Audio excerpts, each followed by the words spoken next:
Hey, what's going on YouTube? It's Devon, and what we got today, we got a nice tutorial for you. It's gonna be a quick tutorial on the C5 '99 Chevy Corvette window regulator motors. Current situation: my passenger side window stopped going up and down when I press the button.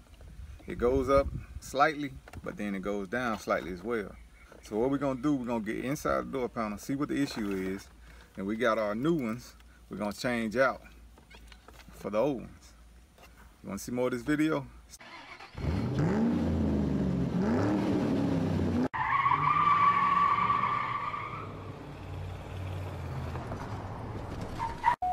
got the passenger side window stuck, so what I'm gonna do, I'll show you what it's doing right now.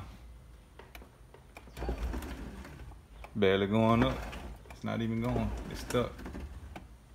So what we gonna do? We're gonna change it out. All right, here's our intentions.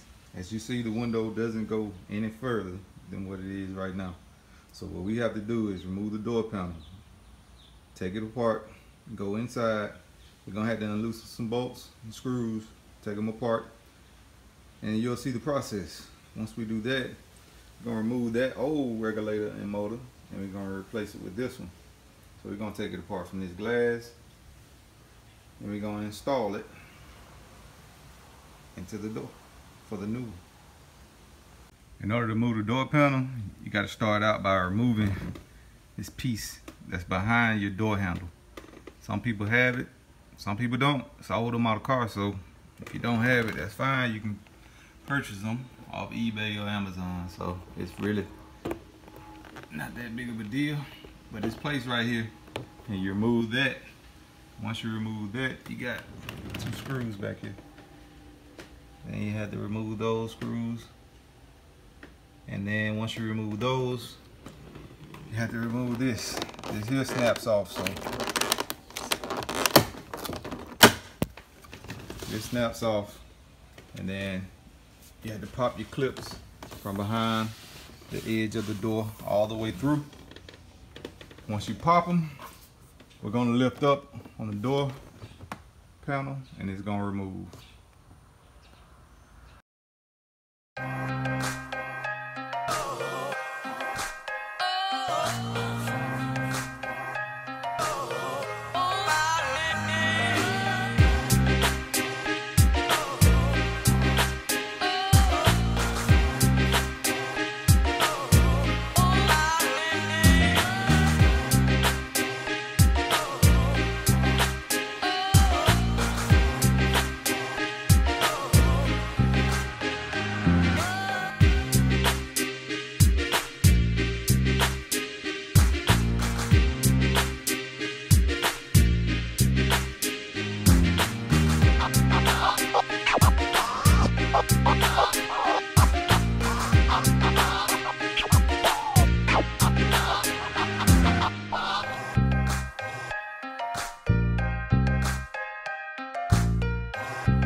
It didn't break completely, but you know, you see the cable line. And you had some that split apart. So out with the old, in with the new. We had to replace it.